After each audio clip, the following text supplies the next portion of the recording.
विहितः द्वन्द्वातीतो विमत्सरः समसिद्धावसिद्धौ च कृत्वापि न निगद्यते गतसङ्गस्य मुक्तस्य ज्ञानावस्थितचेतसः यज्ञायाचरतः कर्म समग्रं प्रलीयते ब्रह्मार्पणं ब्रह्म हविः ब्रह्माग्नौ ब्रह्मणाहुतं ब्रह्मैव तेन गन्तव्यं ब्रह्मकर्मसमाधिना दैवमेवापरे यज्ञं योगिनः पर्युपासते ब्रह्माज्ञावपरे यज्ञं यज्ञेनैवोपजुह्वते प्राणानीन्द्रियाण्यन्ये संयमाग्निषु जुह्वते प्रकृतानीन्द्रियकर्माणि प्राणकर्माणि चापरे आत्मसंयमयोगाग्नौ जुह्वति ज्ञानदीपिते द्रव्ययज्ञास्तपो यज्ञाः योगयज्ञास्तथा परे स्वाध्यायज्ञानयज्ञाश्च यतयः संशितव्रताः अपाने जुह्वति प्राणम् प्राणे पानं तथा परे प्राणापानगतिरुद्ध्वा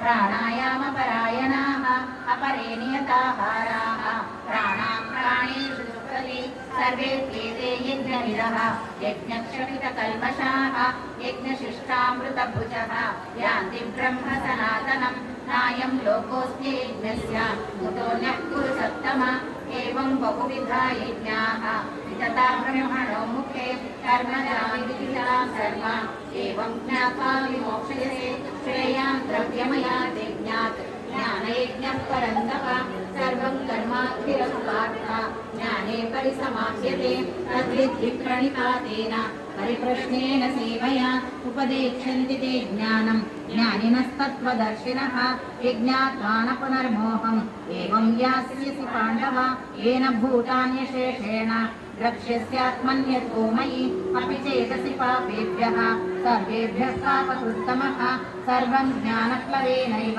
रुचिनं सन्तरिष्यसि यथैधांसि समिद्धोऽग्निः भस्मसात् कुरुते अर्जुन ज्ञानाग्निः सर्वकर्माणि भस्मसात् कुरुते तथा न हि ज्ञानेन सदृशम्। चतुर्थोऽध्यायः सर्वधर्मान् परित्यज्य मामेकं शरणं व्रज अहं त्वा सर्वपापेभ्यः मोक्षयिष्यामि मा शुचः। ॐ श्री परमात्मने नमः। अथ पञ्चमोऽध्यायः कर्मसन्न्यासयोगः।